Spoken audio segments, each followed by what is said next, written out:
Adi, Sal Priadi dan juga Indra Brasko.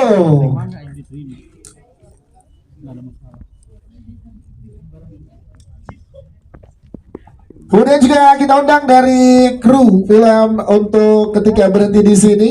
Ada art director kita, ada Wihana Erlangga. Silahkan boleh bersama dengan kita. Dan juga tentunya sutradara dari film ketika berhenti di sini, Umay Saha. Gampang meledak-meledak dalam mengeluarkan emosi. Jadi ada beberapa adegan juga yang sama Umay, please tahan, air matanya harus sampai keluar, oke? Tahan gitu. Tapi saya cuma bisa berhasil menahan 5 detik aja. Habis itu gak kuat gitu, air matanya pecah dan karena emosinya luar biasa. Ya itu sih sebenarnya niat kita ingin ngasih lihat ke penonton, dan semoga penonton yang nonton juga bisa merelakan atau bisa membantu mereka sembuh dari proses kehilangan yang mereka lewati gitu.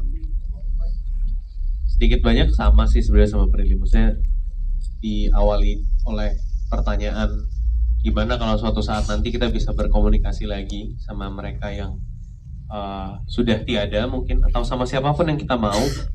Misal kita ngefans sama aktor Hollywood, kita bisa pakai avatarnya untuk kita berdiskusi, untuk kita ngobrol gitu. Mulai dari pertanyaan itu sampai akhirnya yang di sini yang Udah enggak.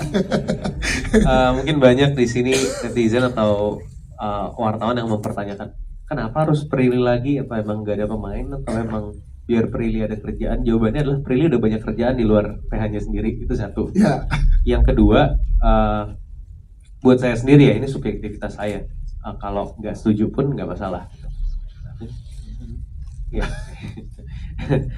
Subjektivitas saya adalah susah buat saya nyari pemain dengan skill set acting seperti Prilly. Range-nya, bagaimana cara dia mendeliver perasaannya gitu. Karena banyak aktor bagus, aktris bagus di umurannya Prilly, di aktris perempuan juga banyak banget. Tapi buat saya yang bisa mainin Dita dengan di film ini tuh kita kayak diajarin gimana sih menghadapi kehilangan gitu, bagaimana melanjutkan hidup setelah kita mengalami kehilangan. Karena ada banyak orang yang kayak denial aja, oh ditinggal, ya udah it's okay, kita harus move on, life must go on. Tapi itu cuma di kata-kata doang, sebenarnya mungkin dia belum ikhlas. Karena menurut aku manusia nggak ada yang bisa 100% rela, nggak ada yang bisa 100% ikhlas. Pasti ada 1% atau 0,00-nya itu berpikir coba aja gini ya, coba aja gini ya. Nah menurut aku itu relate sama semua orang. Gen Z pasti pernah merasakan itu gitu. Siapapun pernah merasakan itu, termasuk aku dan para cast yang lain juga. Terus di soal relationship gitu, mungkin kalau kita ngomongin relationship, orang putus pasti digambarkan di film ya karena dosa-dosa besar gitu ya, selingkuh atau apa. Tapi sebenarnya masalah kecil yang dipupuk terus sampai bertahun-tahun itu juga bisa menjadi alasan kita berpisah sama pasangan. Itu juga yang digambarkan di film ini gitu. Bagaimana Ed sama Dita itu gak ada masalah, bahagia banget. Bisa dilihat couple-couple yang nanti nonton film ini bakalan kayak, oh gue lagi itu gitu. Tapi selama gitu ya? Ini gue nggak tahu cara ngomongnya gimana, atau kayak kenapa sih lo putus, pasangan lo baik banget loh. Ya tapi kadang baik aja nggak cukup gitu. Kadang kita juga harus cari pasangan yang bisa ngisi bagian yang paling penting dan fundamental buat kita kan. Dan film itu mengajarkan untuk jadi ini ya. Bukan cuma kehilangan tapi juga soal relationship, soal persahabatan. Di sini kita bisa lihat ya kadang jodoh kita itu bisa jadi jodoh orang yang paling dekat.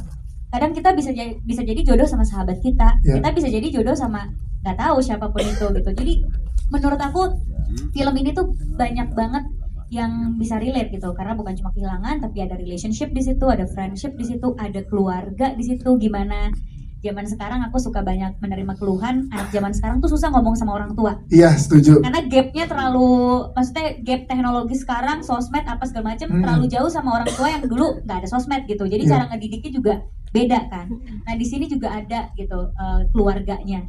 Gimana anak tuh susah ngomong sama orang tua dianggap susah ngerti, padahal emang komunikasinya aja yang nggak cocok. Jadi di sini banyak tepuk tangan buat Prilly dong. Jadi Lubuana. Jadi dia adalah sahabat dari Dita, Awan, dan juga Untari, diperankan oleh Sal dan juga Lutesya.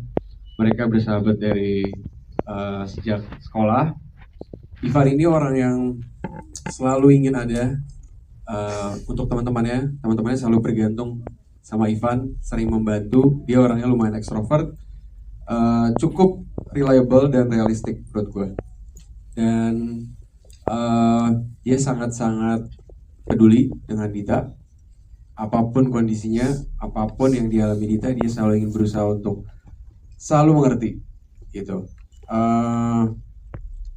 Cukup berat sih jadi Ivan, karena kadang ada momen-momen dimana kok ada ya manusia kayak gini gitu yang bisa ya menurut gue susah untuk kita implementasikan dalam kehidupan pribadi gitu, karena menurut gue dia lumayan tough juga gitu, dan sangat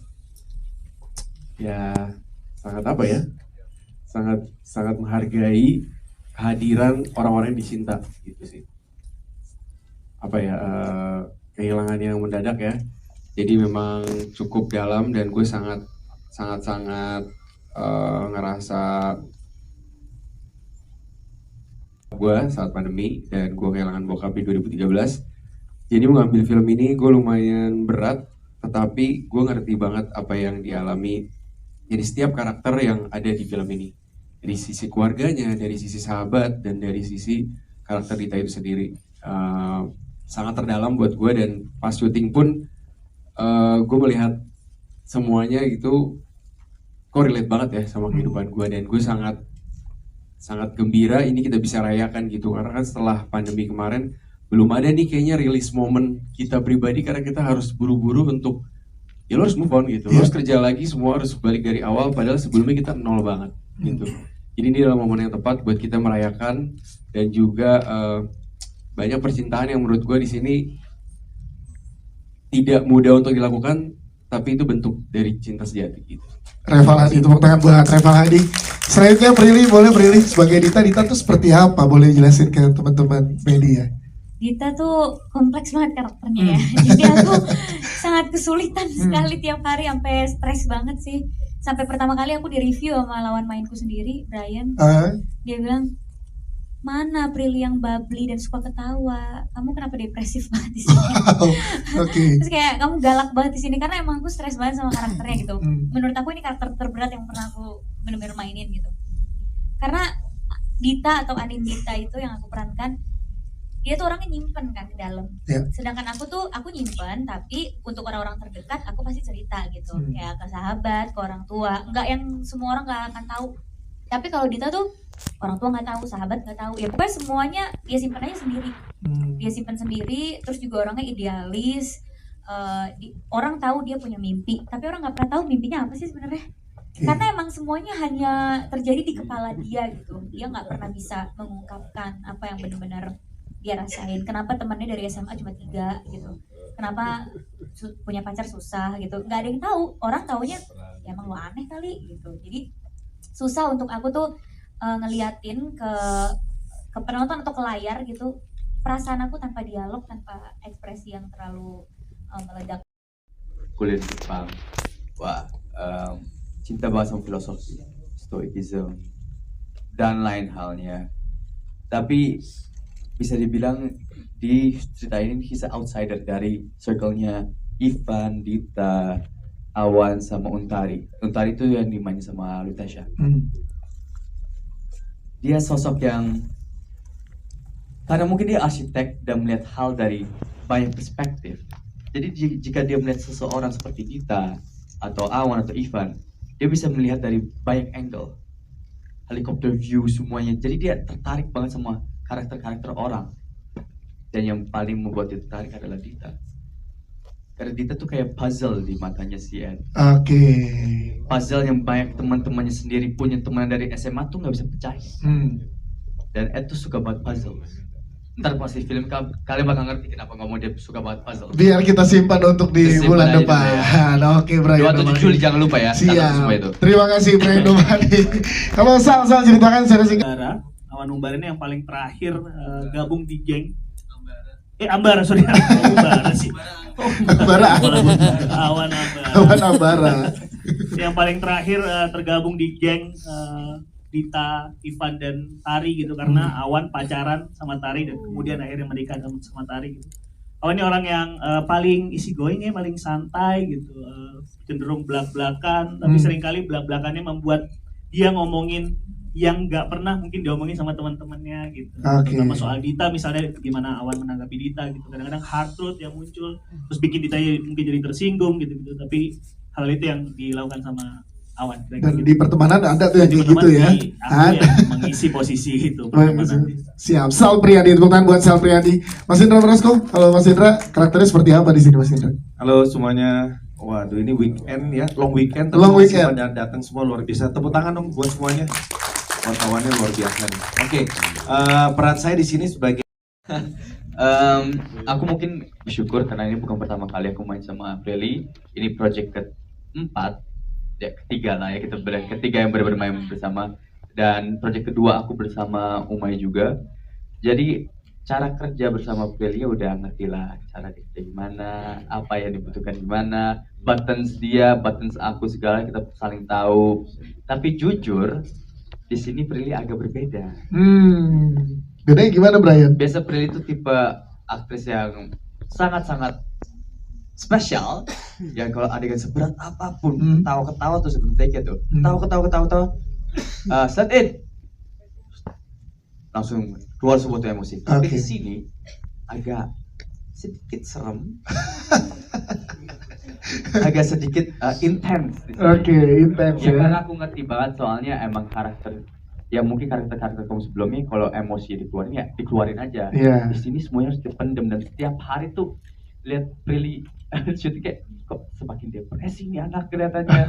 Moodnya tuh bener-bener kayak gloomy banget. Tapi kalau masa pendekatan adegan mesra-mesraan, cinta-cintanya segala, kebantu juga banget sama directingnya Umay. Kan mesra-mesraan kan beda-beda semua orang. Ada yang kalau misalnya anak SMA gimana babinya, orang dewasa gimana. Jadi caranya gimana ya, pastikan ada reading segala dan ada directing dari Umay. Oh ya, kita pernah reading sekali di tim ada apa ya? Pameran arsitektur Indonesia, kita jalan-jalan ke sana semua. Untuk sekalian buat aku juga sebagai arsitek juga. Was nice kok. Tapi kalau sama kerja sama Prilly mah semua pemain gampang. Yes, itu dia. Siap Brian, terima kasih. Kalau Reval gimana Pak Reval Hadi? Iya, setuju sama yang Brian ngomong. Prilly memang sangat mudah untuk bonding gitu. Dia sangat terbuka, dan memang si Ivan dan Dita ini kan memang basicnya mereka berdua sahabatan. Iya. Jadi mungkin pendekatannya berbeda bersama Ed dan juga Dita gitu. Tapi so far ada hal-hal yang menurut gue Ivan ini tuh di kehidupan nyata gue kayak gue nggak mungkin kayak gitu. Jadi banyak banget hal-hal yang ini kok bisa gitu, suara Ivan tuh ada di titik ini dan masih gitu, masih untuk